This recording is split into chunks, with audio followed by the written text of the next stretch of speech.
you all have seen, from a legislative perspective, activity is kind of ground to a halt, right? We've got divided government, and the Constitution is put in place to keep things from happening, honestly. Now, you can argue whether or not that's a good or bad thing, and but that's the way it is, and until we change it. Well, right. So, you know, the action is moved from the legislative sphere to the administrative state. And, you know, like it or not, you've got somebody who wants to be a business partner with you, you know, that has a lot to say over the way you're going to do your business in the future. And that's pretty obvious. But I think I also want to talk today about some of the not so obvious business partners, or people that want to partner with you, like it or not. Because the regulatory state is what it is. But there's sort of an emerging informal regulatory state and sources of pressure that you're going to maybe not directly experience, but you're going to more increasingly experience through your customers' requests. I speak primarily about this conflict minerals reporting that always gets the eye roll, but that's the tip of the iceberg. We'll talk about that too. So we'll talk about why the global economy and the changes in the way that we do business around the world, and including our industry, is having an impact on whether or not whether you trade around the world or you trade in 6 counties. It doesn't matter anymore. It's a global economy, and you are at the mercy of forces that you never could imagine you would be at the mercy of. And then we'll go into detail about some of the regulatory pressures that are current and coming down the road from the federal government. And then we'll talk about how you make decisions about what your compliance is going to look like. In other words, if the federal government has a request, you probably don't have a lot of choice in that matter, but increasingly you're going to have requests from customers that you have to start making business decisions based on that, how you decide to respond to a customer request. And then we'll talk about elements of a compliance strategy and what that looks like. I guess I always like to start with the end in mind, the old 7 habits thing, right? What do we want to take away?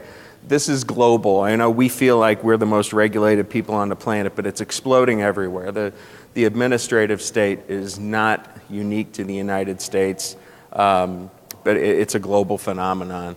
And the next big thing I want you to take away is that the concept of shaming campaigns.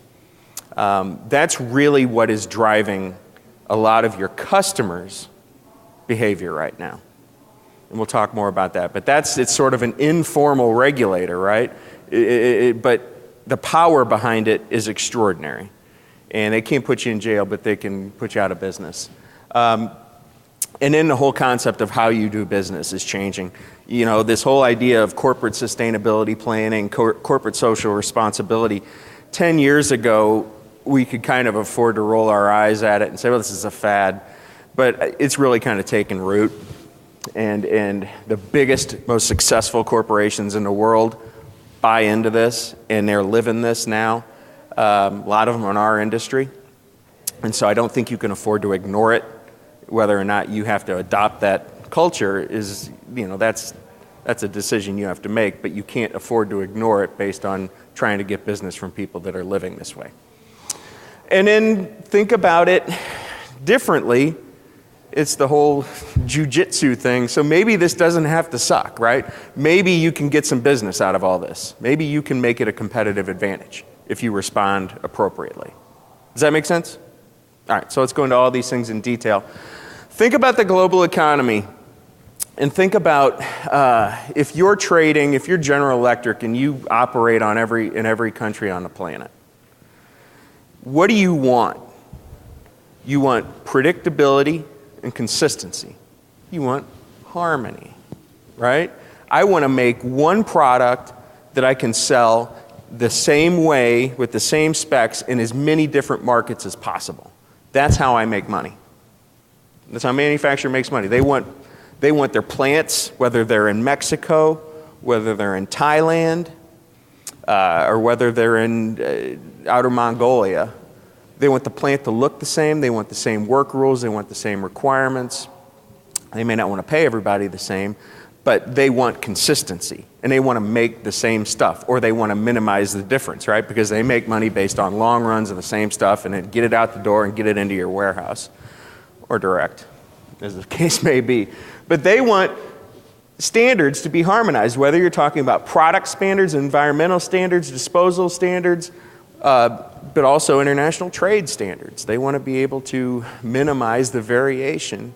Once they get that stuff on a container, they want the process to be fairly predictable. They want international products liability law, labor law. They want to minimize the risk. These big corporations that operate globally, one of the biggest things, the keys to their success is minimizing risk and unpredictability. That's really kind of an odd thing to think about because, you know, I think at our level, when we're doing business in a trading area, I don't know how much we think about minimizing risk. I mean, it's a factor, right? But you're just trying to, for the most part, get material in, get it right, get it out the door as soon as possible. You want to sell something and get a decent margin and hopefully collect, right? That's where our minds are. And to the extent we're thinking about risk, it probably has something to do with people showing up, you know, drunk or high and not, you know, hurting themselves. That we have a different concept. But when you're operating in 130 countries, this stuff matters to you. And so an international problem to get that simplicity from those big corporations is actually really complex. To achieve consistency and simplicity requires very complex solutions. So that's what these guys are worried about in a global economy. Well, they are subject to a variety of regulatory influences. Government influences are the obvious ones.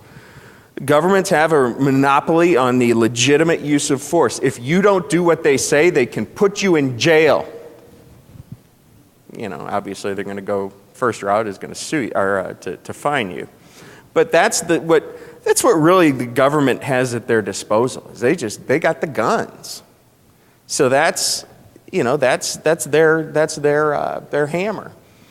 And look, they're regulating every facet of our existence right now. If you know, and you don't even think about it, they regulate the number of roach hairs in peanut butter. You know, there's a maximum acceptable level of that. If you look at the Federal Register, which, you know, is a compendium of federal regulations, it's, you know, really printed anymore, but once upon a time they did. But if it were printed now, it'd be somewhere on the order of 75 pages or 75,000 pages long. Because look, we're a complex economy. They regulate chemicals. The chemical inputs that go into the finished manufactured products. So they're regulating every aspect of what we do, and we're going to fall under that. And you know, the economy or the business world is the corporate boards say, look, this is a change for us. We're spending a disproportionate amount of our time dealing with regulatory pressures, and so that's the obvious one. But aside from that, there are some less obvious influences in the regulatory state. And this is where I think you need to think a little differently. And this is what's going to impact your business more in the future.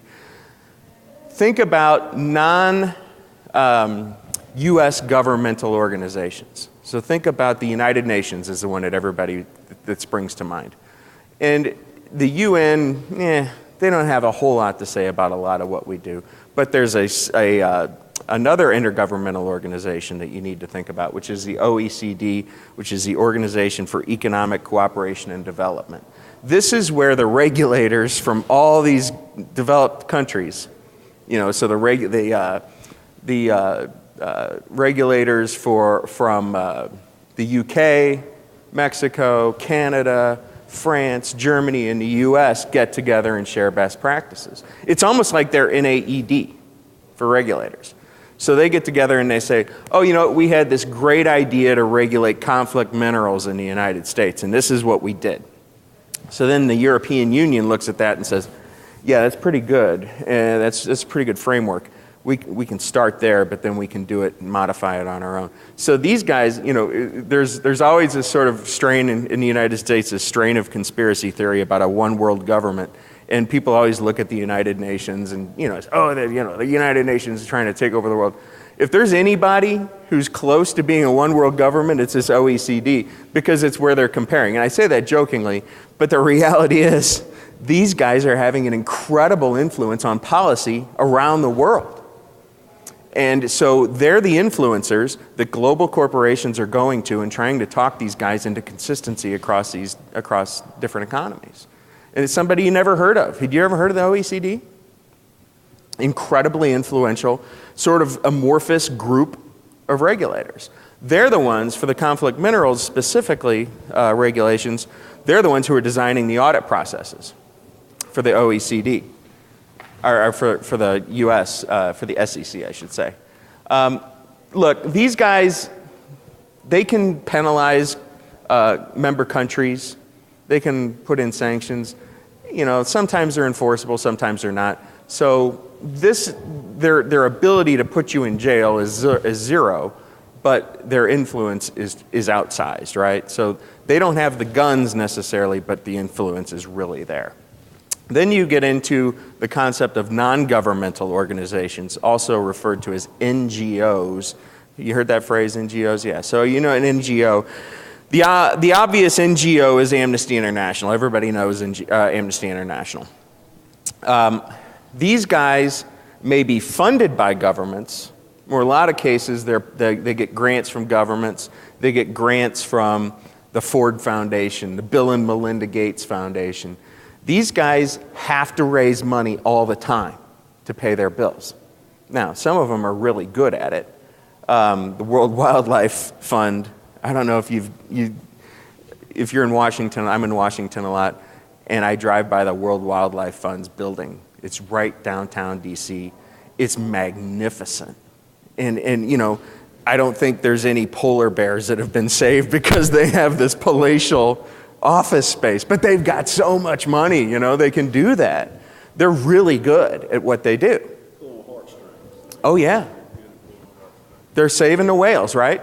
So these guys, though, and I'm trying not to be cynical about it, but a growth area for them is shaming. So if they find somebody who's a bad actor, you know, especially a big corporation with a lot of money, they can use that, you know, bad actor, that shaming campaign as a fundraising mechanism. So that, you know, this is good business for them. This is a growth area for them, and social media has really helped them. Almost liken all this stuff to the mob.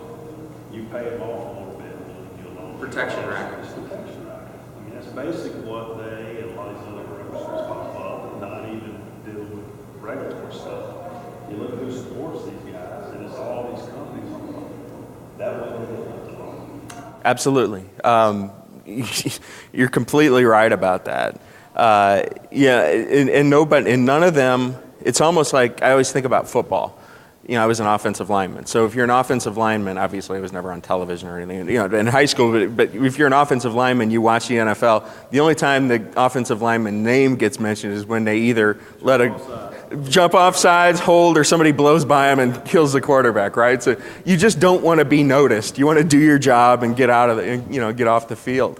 That's what a lot of these guys, again, that minimizing risk mentality is just pick, you know, it's whack-a-mole. They don't, you know, whack the other guy's mole, don't whack mine. And one of the interesting things about these NGOs is they may have expectations beyond the letter of the law. If you comply with federal law or with federal regulations, you're okay, right?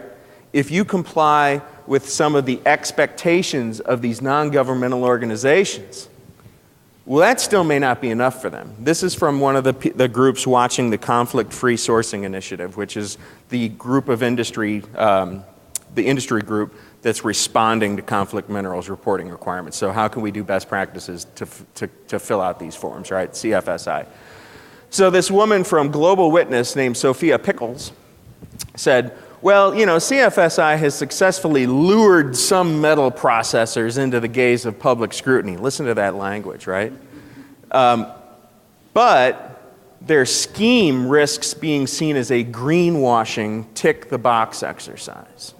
So have you ever heard that phrase, greenwashing?